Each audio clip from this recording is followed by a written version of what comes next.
अस्सलामु अलैकुम वरहमतुल्लाहि वबरकातुहू। नहमदुहु व नसल्ली अला रसूलिहिल करीम। अम्मा बाद फ़क़द क़ाल अल्लाहु तआला फ़ी कलामिहिल क़दीम व हुवा अस्दक़ुस सादिक़ीन। अऊज़ु बिल्लाहि मिनश शैतानिर रजीम। बिस्मिल्लाहिर रहमानिर रहीम। इन्नल्लाहा व मलाइकतहु युसल्लूना अलन नबी या अय्युहल्लज़ीना आमनू सल्लु अलैहि वसल्लिमू तस्लीमा। अल्लाहुम्मा सल्लि अला सय्यिदिना मुहम्मदिन व अला आलि सय्यिदिना मुहम्मदिन व बारिक वसल्लिम अलैहि। क़ाल अल्लाहु तआला फ़ी मक़ामिन आख़र या अय्युहल्लज़ीना आमनुत्तक़ुल्लाह वलतंज़ुर नफ़्सुम मा क़द्दमत लिग़द वत्तक़ुल्लाह इन्नल्लाह ख़बीरुम बिमा तअमलून। सदक़ल्लाहुल अलियुल अज़ीम। क़ाल नबियुना सल्लल्लाहु अलैहि वसल्लम कमा तईशून तमूतून कमा तमूतून तुबअसून कमा तुबअसून तुहशरून औ कमा क़ाल अलैहिस्ஸலாத்து வஸ்ஸலாம்। எல்லா புகழும் நபி முஸ்லிம்களாக முஃமின்களாக மேலும் தனது ஹபீபு நாயகம் முஹம்மது ரசூலுல்லாஹி ஸல்லல்லாஹு அலைஹி வஸல்லம் அவர்களுடைய பாக்கியமிக்க உம்மத்தில் ஒருவராகவும் ஆக்கி அருள் புரிந்தானே அந்த அல்லாஹ்வுக்கே உண்டாகுவதாக। அல்ஹம்துலில்லாஹ் அல்ஹம்துலில்லாஹ்। மேலும் அல்லாஹு தஆலா நம்மை மனிதர்களாக படைத்து அந்த மனிதர்களிலேயும் அவனை ஏற்றுக்கொண்ட நல்லடியார்களாக அல்லாஹு தஆலா நம்மை ஆக்கியிருக்கிறானே அந்த அல்லாஹ்வுக்கே எல்லா புகழும் உண்டாகுவதாக। அல்ஹம்துலில்லாஹ் அல்ஹம்துலில்லாஹ் அல்ஹம்துலில்லாஹ்। ஒரு முஃமினான ஒரு முஸ்லிமான அடியானுடைய வாழ்க்கையுடைய நோக்கம் என்னவாக இருக்க வேண்டும் என்று சொன்னால், அவருடைய மறுமையுடைய வாழ்க்கையை சீர்படுத்தி கொள்வதும் இன்னும் அல்லாஹ் ரசூலுடைய பொருத்தத்தை பெறுவதும் தான் அவருடைய நோக்கமாக இருக்கும். ஒன்று, அவருடைய மறுமையுடைய வாழ்க்கையை அவர் சீர்படுத்தி கொள்ள வேண்டும்.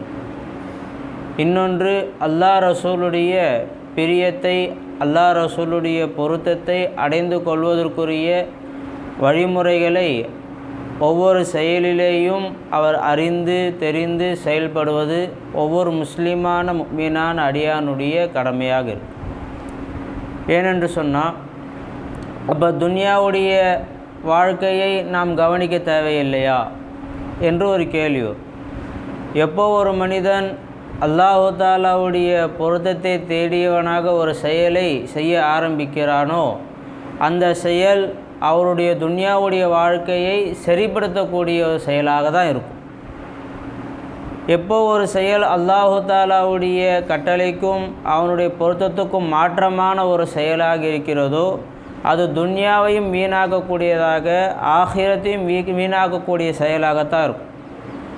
உதாரணமாக பார்த்தோம் என்று சொன்னால், இப்போ அல்லாஹு தஆலா வட்டி வாங்கக்கூடாது என்று அல்லாஹ் சொல்லியிருக்கிறான். இப்போ வட்டி வாங்குதல் என்பது துன்யாவுடைய அடிப்படையில் பார்த்தா அது ஒரு நமக்கு பிரயோஜனம் தரக்கூடிய ஒரு செயல் மாதிரி நமக்கு தெரியும்.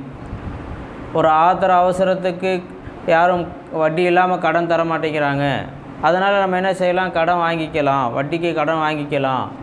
அது என்ன வட்டி என்பது, நம்ம 10 லட்ச ரூபா நம்ம வாங்குகிறோன்னு சொன்னால் எக்ஸ்ட்ரா ஒரு 50,000 எக்ஸ்ட்ரா கொடுக்க போகிறோம். அவர் நமக்கு அவசரத்தில் உதவி செய்ததுக்காக வேண்டி இந்த ஒரு 50,000 அன்பளிப்பு மாதிரி கொடுத்துட்டு போயிடலாமே, அப்படியெல்லாம் மக்கள் யோசிக்கிறாங்க. ஒரு வியாபாரத்தில் இக்கட்டான ஒரு சூழ்நிலை வரக்கூடிய நேரத்தில் சாதாரணமான முறையில் என்ன செஞ்சிடறாங்க, வட்டி வாங்கி வியாபாரத்தை மேலே கொண்டு வந்துடலாம் அப்படின்னு நினைக்கிறாங்க. ஏதாவது ஒரு திருமண நிகழ்ச்சி என்று சொன்னால் அதுக்கும் வட்டி வாங்கி வட்டிக்கு கடன் வாங்க ஆரம்பிச்சிடுறாங்க. ஒரு வீடு கட்டுவதாக இருந்தால் அதுக்கும் வட்டிக்கு கடன் வாங்கி வீடு கட்ட ஆரம்பிச்சிடுறாங்க. இதெல்லாம் வெளிரங்கத்தில் பார்க்கும்போது நம்முடைய துன்யாவுடைய வாழ்க்கையை அது சீர்படுத்துவதைப் போல நமக்கு தெரியுது. துன்யாவுடைய வாழ்க்கையை வீடு இல்லாமல் இருந்தோம், பேங்க்கில் லோன் வாங்கி வீடு கட்டிட்டோம். இப்போ வாடகை வீட்டில் இருந்த நம்ம இப்போ சொந்த வீடு நமக்குன்னு வந்துருச்சு. அப்போ துன்யாவில் நம்ம மேலே வந்துட்டோம் என்று அந்த வட்டியை வைத்து நம்ம மேலே வந்ததாக நம்ம நினைக்கிறோம்.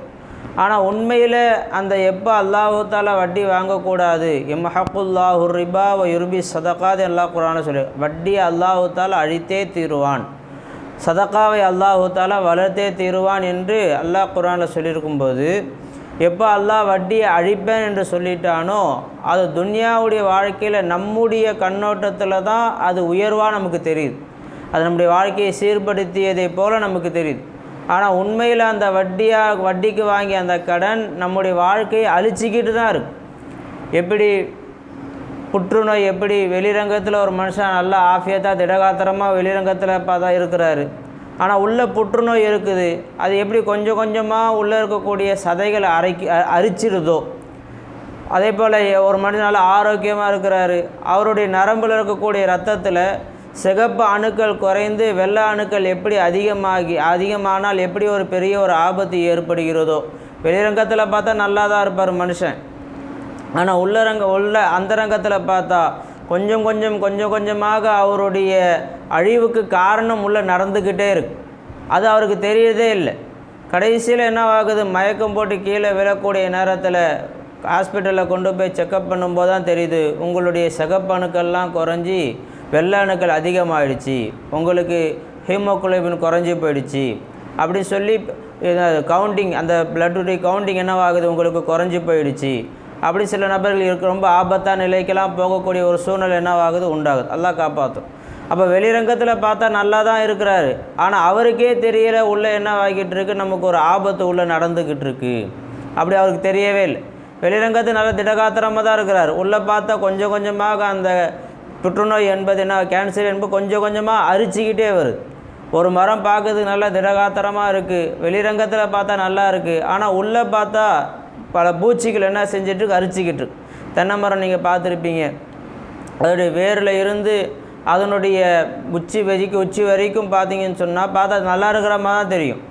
ஆனால் அந்த தென்னை மரம் அந்த ஃபீல்டில் இருக்கிறவங்களுக்கு பார்த்தவொடனே சொல்லுவாங்க, இந்த மரத்தில் பூச்சி இருக்குது, இந்த மரத்தில் வண்டு இருக்குது அப்படின்னு பார்த்து கண்டுபிடிச்சிடும், தட்டி பார்த்து சொல்லுவாங்க.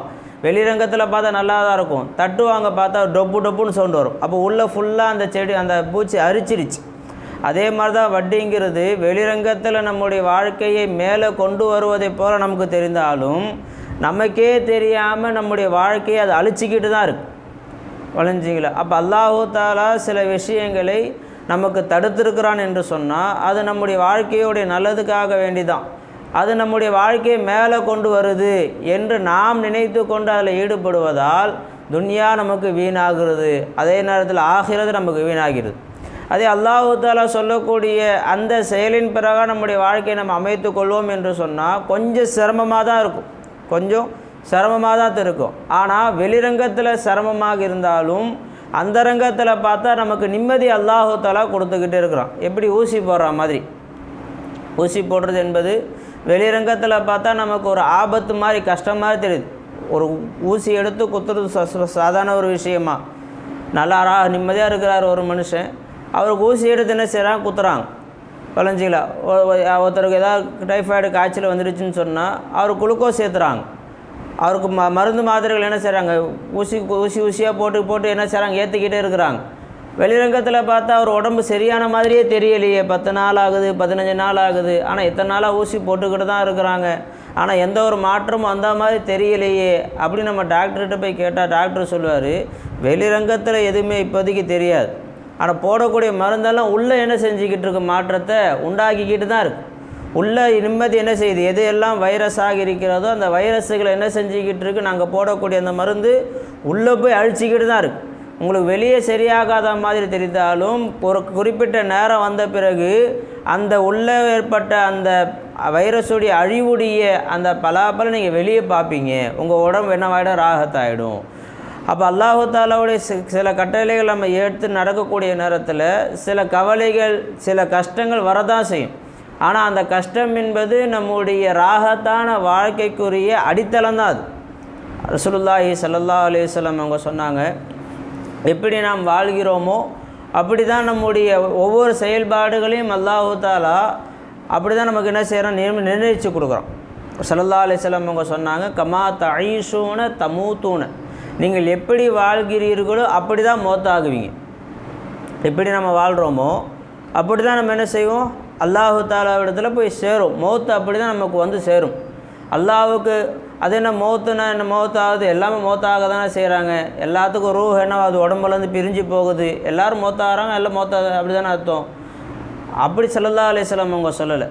எப்படி நீங்கள் அல்லாஹுக்கு கட்டுப்பட்டவர்களாக உங்களுடைய வாழ்க்கை இருக்கும் என்று சொன்னால், மௌத்தும் அல்லாஹுக்கு கட்டுப்பட்ட மௌத்தாக இருக்கும். மௌத்து என்பது ஒரு அமல். அது மௌத்து என்பது என்னது, அது ஒரு அமல். எப்படி பிறக்கிறோம் பார்த்தீங்களா, பிறப்பு நம்முடைய இஃப்தியாரில் கிடையாது. இங்கே தான் பிறக்கணும், இவங்களுக்கு தான் பிறக்கணும் அப்படிங்கிற இஷ்டம் நமக்கு இருக்கா? இல்லவே இல்லை. முஸ்லீமாக பிறக்கணும், முஃமினாக பிறக்கணும் அப்படிங்கிற ஒரு இஃப்தியார் நமக்கு இஷ்டம் இருக்குதா? இல்லவே இல்லை. ஆனால் மௌத்துக்கு அல்லாஹு தாலா ஒரு இஷ்டத்தை அல்லாஹு தாலா கொடுத்துருக்குறோம். இப்போ எப்படி தான் மௌத்தாகணுங்கிற ஒரு இஷ்டம் நமக்கு என்ன செஞ்சுருக்கான், அல்லாஹ் கொடுத்துருக்குறான். ஸல்லல்லாஹு அலைஹி வஸல்லம் அவங்க சொன்னாங்க, ஒரு மனிதர் நான் ஷஹீதாகணும் என்று அல்லாஹு தாலா இடத்தில் துவா செய்வார் என்று சொன்னால் இஹ்லாஸான முறையில் விளைஞ்சிங்களா, அதுக்கு ஒரு வாய்ப்பு கிடைச்சா இப்போ போரில் கலந்துக்குவார். போர் எதுவும் ஏற்படலை, ஆனால் துவா செஞ்சுக்கிட்டே இருக்கிறார். எல்லாம் நான் உன்னுடைய பாதையில் மௌத்தா போகணும், ஷஹீதாக போகணும் அப்படின்னு துவா செஞ்சுக்கிட்டே இருந்தார் என்று சொன்னால், அவர் படுக்கையில் மௌத்தா போனாலும் ஷஹீதுன்னு அந்தஸ்து அல்லாஹ் கொடுத்துருவானோ. அப்போது சாதாரண மௌத்து இல்லை, இப்போ அவருக்கு என்ன மௌத்து, ஷஹீதுடைய மௌத்தில் ஒரு இஷ்டத்தை எல்லாம் நம்ம கொடுத்துருக்குறோம். யாரெல்லாம் நான் வந்து மதீனாவில் போய் மௌத்தாகணும், யாரெல்லாம் நான் போய் மக்காவில் போய் மௌத்தாகணும், யாரெல்லாம் உனக்கு பிடித்தமான அடியாரை நான் மௌத்தாகணும் அப்படின்னு துவா கேட்டு அந்த மௌத்தை எப்படி அமைத்து கொள்ளணுங்கிற ஒரு வழிமுறையை அல்லாஹ் நம்முடைய இஷ்டத்தில் அல்லாஹ் கொடுத்துருக்குறோம். விளங்குங்களா? பிறப்பு நம்முடைய இஷ்டம் கிடையாது, ஆனால் மௌத்தை அல்லாஹ் என்ன செஞ்சுருக்கிறோம், நமக்கு இஷ்டத்தை கொடுத்துருக்குறோம். விளங்குச்சிங்களா? அப்போ அல்லாஹு தாலா அந்த மௌத்தை எப்படி அமைச்சிக்கணும், கமா தஈஷூன தமூத்தூன, அந்த மௌத்தை நிம்மதியான ஒரு மௌத்தாக, அந்த மௌத்தை அல்லாஹு தாலாவுடைய ஒரு வணக்கமாக, மௌத்தானால் அதுக்கு சவாபு கிடைக்கணும். எப்படி தொழுதா சவாபு கிடைக்குதோ அதே போல் ஒரு அடியார் மௌத்தா போனார் என்று சொன்னால் அந்த மௌத்தானதுக்குரிய சவாபு அவர் கிடைக்கணும். ஏன்னா பெரியார்கள் சொல்லி காட்டுவாங்க, ஒரு மனிதர் மௌத்தாகிறாரு, மௌத்தாகக்கூடிய நேரத்தில் ரசூலுல்லாஹி ஸல்லல்லாஹு அலைஹி வஸல்லம் அவங்களும் மௌத்தானாங்களே, அந்த சுன்னத்தை நான் பின்பற்றுறேன் அப்படிங்கிற ஒரு எண்ணம் வந்துடுச்சுன்னு சொன்னால் அது சுன்னத்தான அமலை போய் சேர்த்துருமா எது மௌத்துங்கிறது. ஆனால் அந்த நேரத்தில் அந்த சிந்தனை வரணும்ல, நான் ஸல்லல்லாஹு அலைஹி வஸல்லம் சுன்னத்தை பின்பற்றணும் அப்படிங்கிற சிந்தனை வரணும்ல. அதுக்கு நான் முன்னாடி என்ன செஞ்சிடணும், ஸல்லல்லாஹு அலைஹி வஸல்லம் ஆகக்கூடிய மற்ற சுன்னத்துகளை பின்பற்றிருக்கும். மற்ற சுன்னத்துகளை பின்பற்றி கமா தஈஷூன தமூத்தூன, எப்படி நீங்கள் வாழ்கிறீர்களோ அப்படி தான் என்ன வரும், மௌத் என்பது வரும். அப்போ வாழக்கூடிய காலகட்டத்தில் ரசூலுல்லாஹி ஸல்லல்லாஹு அலைஹி வஸல்லம் கூட சுன்னத்தை பின்பற்றுபவர்களாக நாம் இருந்தோம் என்று சொன்னால் அந்த மௌத்துடைய நேரத்தில் அல்லாஹ் அந்த சிந்தனையை கொடுப்பான். அப்போ மௌத்தும் ரசூலுல்லாஹ் செஞ்ச ஒரு செயல் தானே, அப்போ அந்த செயலை ரசூலுல்லாஹ் பின்பற்றி நான் என்ன செய்கிறேன் அப்படிங்கிற எண்ணத்தில் மௌத்தா போவார் என்று சொன்னால் அது சுன்னத்தாக போயிடும். ஆனால் அந்த எண்ணம் வரணும்னு சொன்னால் முன்னாடி நம்முடைய அமல் எப்படி இருந்திருக்கணும், ரசூலுல்லாஹி ஸல்லல்லாஹு அலைஹி வஸல்லம் அவர்களுடைய சுன்னத்தை பின்பற்றியே தான் இருக்கும். வளைஞ்சிக்கல. அப்போ கமா தஈன், எப்படி நீங்கள் வாழ்கிறீர்களோ, இப்போ அவர் அல்லாஹ்வுக்கு கட்டுப்பட்டு வாழ்வார் என்று சொன்னால், அல்லாஹ்வுக்கு எல்லா விஷயத்திலையும் என்ன செய்கிறார், கட்டுப்பட்டு வாழக்கூடிய ஒரு வழிமுறை உள்ளவராக இருக்கிறார் என்று சொன்னால் அந்த மௌத்துடைய நேரத்திலையும் அல்லாஹ்வுக்கு கட்டுப்பட்டவராக மௌத்தா போவார். அதனால் அல்லாஹ் கட்டுப்பட்டவராக மௌத்தா போகிறதுனா என்ன என்று சொன்னால், அல்லாஹு தாலா எனக்கு எந்த நேரத்தில் மௌத்து கொடுத்தாலும் அதை நான் ஏற்றுக்கொள்கிறேன்ங்கிற எண்ணம் வரும். இதை விட்டுட்டு போகிறேனே, அதை விட்டுட்டு போகிறேனே, இவங்களை யார் பார்த்துக்குவா, அவங்கள யார் பார்த்துக்குவா, இந்த விஷயத்தை எப்படி நடத்தாட்டுறது என்று எந்த ஒரு கவலையுமே அவருக்கு இருக்காது. எந்த ஒரு கவலைனா ஆகாது, அவருக்கு இருக்காது. அல்லாஹு தாலாவுக்கு கட்டுப்பட்டு வாழ்ந்த அந்த நபர் அல்லாஹுக்கு கட்டுப்பட்டு என்ன செய்வார், மௌத்தா போவார். அந்த மௌத்தா போகக்கூடிய அந்த நேரத்தில் எந்த ஒரு கவலையும் இருக்காது. இத்தனை நாள் அல்லாஹு தாலா தான் என் வாழ்க்கையை பார்த்துக்கிட்டான், இனிமேல் என்ன செய்ய போகிறோம், அல்லாஹு தாலா தான் என்னுடைய வாழ்க்கையை பார்த்துக்க போகிறோம். விளைஞ்சலாம். மௌத்தா போன பிறகு என் கபருடைய வாழ்க்கை அது அல்லாஹு தாலா பார்த்துக்குவான், மறுமையுடைய வாழ்க்கை அது அல்லாஹு தாலா பார்த்துக்குவான். எந்த ஒரு பயமும் இல்லாமல், எந்த ஒரு சலனமும் இல்லாமல் அல்லாஹு தாலா இப்போ மௌத்தாகுன்னு அல்லாஹ் நாடிட்டான், நான் மௌத்தா போயிடுறேன், அவள் அல்லாஹ் கொண்டே கட்டுப்பட்டுருவாங்க. விளைஞ்சா கமா தஈஷூன தமூத்தூன, ஒரு மனிதன் அல்லாஹ்வுக்கு கட்டுப்பட்டு வாழலை, அல்லாஹ்வுக்கு மாறு செஞ்சே வாழ்ந்தார். இப்போ அவருடைய மௌத்துடைய நேரத்தில் அந்த ரூஹு போகக்கூடிய அந்த நேரத்தில் ரொம்ப வேதனைப்பட்டு என்னவாகும், அவருடைய ரூஹு வெளியே போகும். ரசூலுல்லாஹி ஸல்லல்லாஹு அலைஹி வஸல்லம் அவங்க சொன்னாங்க, ஒரு முஃமினான அடியான் அவருக்கு வஃபாத்துடைய நேரம் வந்துடுச்சுன்னு சொன்னால், மௌத்துடைய நேரம் வந்துடுச்சுன்னு சொன்னால், எப்படி மாவில் இருந்து முடியை உருவப்படுமோ அந்த அளவு லேசாக அவருடைய ரூஹை கைப்பற்றப்படும். மாவுலேருந்து முடியை உருவனா எப்படி லேசாக வருதோ அந்த மாதிரி அவருடைய ரூஹை உருவப்படும். அப்படின்னு என்ன அர்த்தம்? எந்த ஒரு அவர் தன்னுடைய ரூஹை கொடுக்கறதுக்கு எந்த ஒரு ஆட்சேபனையும் அவர் செய்ய மாட்டார்னு அர்த்தம். இப்போ மாவில் முடி எடுக்கிறோம் பார்த்தீங்களா, எதாவது தடுக்குதா முடியை? எதுவுமே தடுக்கலை பாருங்கள். அதனால் ஈஸியாக வந்துடுது. அந்த மாதிரி இந்த அடியார் என்ன செய்கிற முஃமினான அடியார் ரூஹை கைப்பற்றக்கூடிய நேரத்தில் அந்த ரூஹை கொடுக்கறதுக்கு தன்னுடைய உடலாலோ உள்ளத்தாலோ எந்த ஒரு ஆட்சேபனையும் செய்ய மாட்டார். அதனால் ஈஸியாக என்ன செஞ்சுருவாங்க, மலக்கள் மத்திய என்ன செய்வாங்க, ஈஸியாக ரூஹை எடுத்துருவாங்க. அதே ஒரு காஃபிரான அடியாருடைய ரூஹை கைப்பற்றக்கூடிய நேரத்தில் அந்த அடியானுக்கு பயங்கரமான வேதனையாக இருக்குமா. எப்படி ஒரு முள் செடியில் துணியை போட்டு உருவுனா எப்படி கிழிஞ்சிக்கிட்டு வருமோ அதை விட பயங்கரமான வேதனையோடு அவர் ரூஹ் என்னவாகும், கைப்பற்றப்படும். ஏன் காரணம் என்ன? இப்போ பாருங்கள், முள்ளில் துணியை போட்டு இழுக்கும்போது அந்த துணியை கொடுக்காமல் முள் தடுக்குது. அதனால தான் என்ன செய்ய வேண்டியிருக்கு, பிடிச்சி இழுக்க வேண்டியிருக்கு. அந்த மாதிரி அந்த காஃபிரான அந்த அடியான் இருக்கிறாரு, அந்த ரூஹ் எடுக்கக்கூடிய நேரத்தில் அந்த ரூஹை கொடுக்கறதுக்கு ஆட்சேபனை செய்கிறார். உடலால் ஐயோ என் ரூஹ் போகுது, என்னுடைய ஆயுசு முடியுதே என்று அந்த ரூஹை கொடுக்கறதுக்கு மனதாலும் உடலால் என்ன செய்கிறார், அவர் ஒரு மாற்று கருத்து தெரிவிக்கிறார்.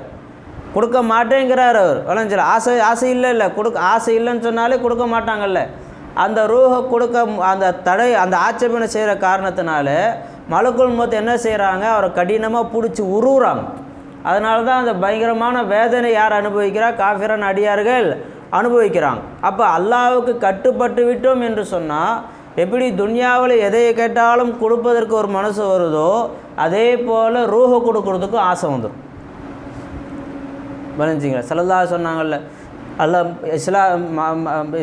அல்லாஹ்வுடைய பாதையில் யாரெல்லாம் மௌத்தாகிறாங்களோ ஷஹீதாகிட்டாங்களோ அவங்க அல்லாஹ் தஆலா என்ன துவா செய்வாங்கன்னு சொன்னால், எல்லாம் மறுபடியும் நான் துன்யாவுக்கு அனுப்பு, துன்யாவில் போய் உன்னுடைய பாதையில் நான் போர் செய்யணும், உன்னுடைய பாதையில் மறுபடியும் நான் ஷஹீதாகணும்.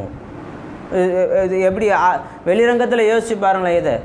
இது எவ்வளோ ஒரு கஷ்டமான ஒரு செயல். அல்லாஹ்வுடைய பாதையில் போகிறது ஒரு கஷ்டம், குடும்பத்தை எல்லாத்தையும் விட்டுட்டு போகிறது ஒரு கஷ்டம், அங்கே போய் போர் செய்து அது ஒரு கஷ்டம், அந்த போரில் வெட்டுப்பட்டு சாகுதல் என்பது அது எவ்வளோ பெரிய அது ஒரு கஷ்டம் தானே.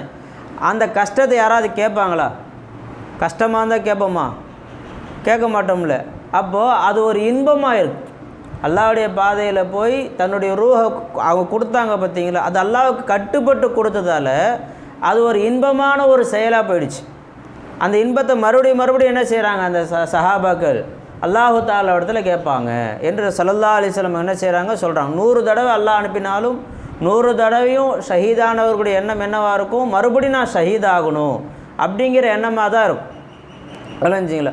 அப்போ நம்முடைய மௌத்து நிம்மதியான மௌத்தாக அல்லாஹ்வுடைய பொருத்தத்தை பெற்ற மௌத்தாக இருக்கணும்னு சொன்னால் துன்யாவில் வாழக்கூடிய காலகட்டத்தில் நம்ம அல்லாஹ் கட்டுப்பட்டு வாழணும், அல்லாஹ் ரசூலுக்கு கட்டுப்பட்டவர்களாக வாழணும். அந்த கட்டுப்பட்டு வாழ்வதால் ஏற்படக்கூடிய சிரமங்களை ஒரு சிரமமாக என்ன செய்யக்கூடாது, நம்ம பார்க்கக்கூடாது.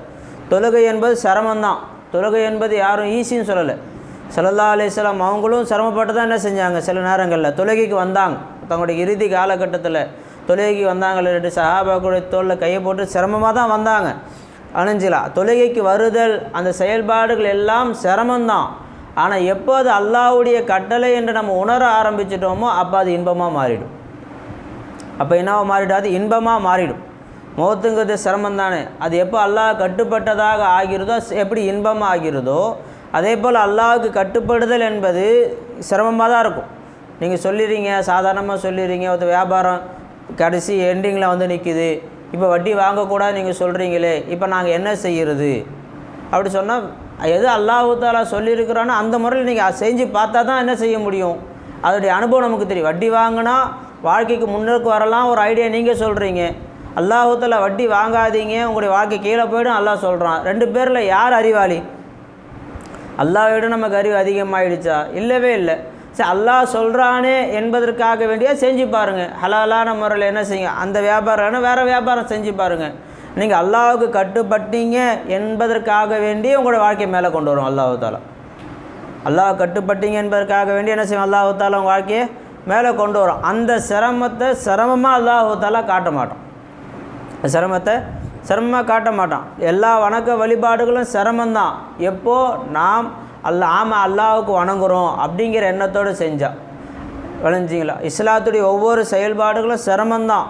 எதுவுமே என்ன இல்லை, ஈஸி இல்லை. எப்போது அது நம்ம நஃப்ஸோடு செஞ்சோம் சொன்னோம்.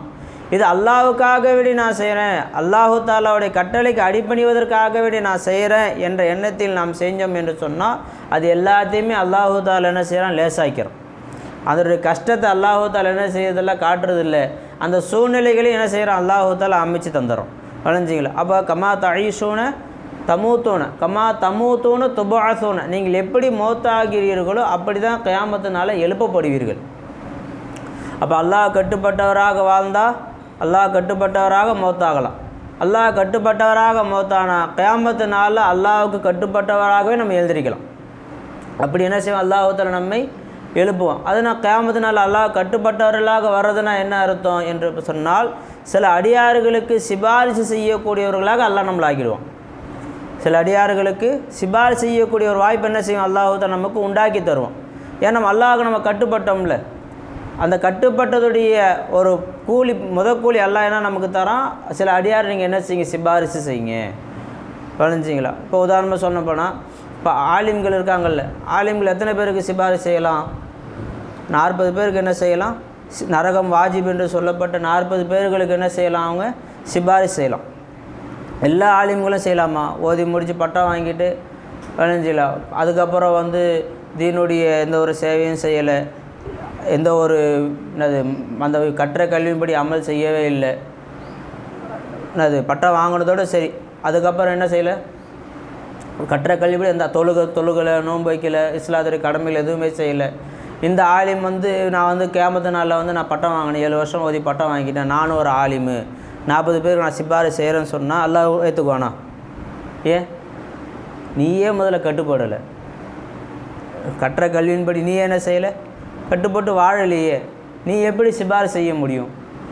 அதே ஒரு ஆலிம் இருக்கிறாரு, அவர் அல்லாஹ்வுடைய கட்டளைக்கு அடிபணிஞ்சு ஓதி முடித்து எப்படி இந்த இல்மை அவர் கற்றுக்கிட்டாரோ அந்த இல்மின் பிரகாரம் அவர் வாழ்ந்தார்.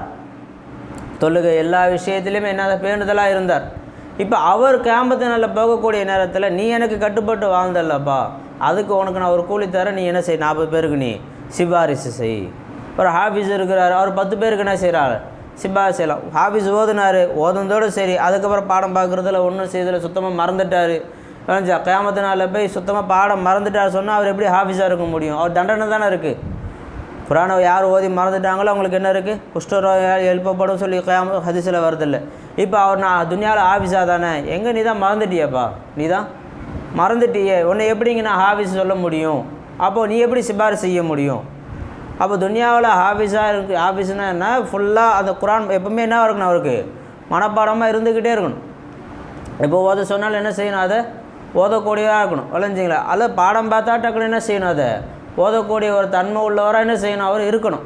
இப்போ அவர் ஏன் அப்போ தான் இப்போ 10 வயசில் முடிக்கிறாரு, 20 வயசில் ஹிஃப்ஸ் முடிக்கிறாரு என்று சொன்னால் அவர் 80 வயசில் மௌத்தாகிறான்னா அப்போ 60 வருஷம் குரானோட டச்சில் இருந்தார் அவர்.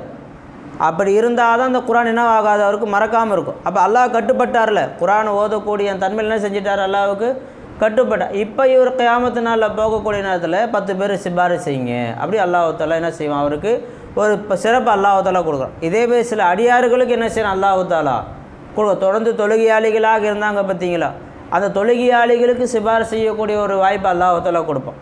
நோன்பாளிகளுக்கு சிபாரிசு செய்யக்கூடிய ஒரு வாய்ப்பு என்ன செய்வான், அல்லாஹ் தஆலா கொடுப்பான். காரணம் அவர்கள் அல்லாஹ்வுக்கு கட்டுப்பட்டவர்களாக இருந்தார்கள், கட்டுப்பட்டவர்களாக மௌத்தானார்கள், கட்டுப்பட்டவர்களாக கியாமத்தில் என்ன செய்யணும், அல்லாஹ் தஆலா எழுப்புறான். அந்த எழுப்பியதுடைய ஒரு பலன் தான் நீங்கள் மற்றவங்களை என்ன செய்யுங்க, நீங்கள் சிபாரிசு செய்யுங்க அப்படி அல்லாஹ் தஆலா என்ன செய்கிறான், நமக்கு ஒரு வாய்ப்பு கொடுக்குறான்.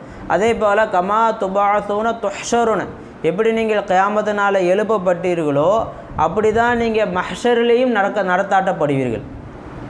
மஹ்ஷருடைய மைதானத்தில், சிராத்துல் முஸ்தகீம் பாலத்தில், மீசானுடைய தராசுடைய இடத்துல, கேள்விக்கானுக்கு அந்த பட்டோலை கொடுக்கக்கூடிய இடத்துல, எல்லா இடத்துலையுமே உங்களுக்கு கண்ணியத்தை அல்லாஹ் தஆலா என்ன செய்வான், கொடுப்போம். எப்படி ரசூலுல்லாஹி ஸல்லல்லாஹு அலைஹி வஸல்லம் அவங்க ஒவ்வொரு இடத்துல வந்து துவா செஞ்சுக்கிட்டு இருப்பாங்களோ, அதே போல் அல்லாஹ்வுக்கு முழுமையான முறையில் கட்டுப்பட்ட அடியார்கள் அந்த இடத்துல இருந்து மற்றவர்களுக்காக வேண்டி துவா செய்யக்கூடியவர்களாக அல்லாஹ்வுத்தாலா ஏற்படுத்தி வச்சுருப்பான்.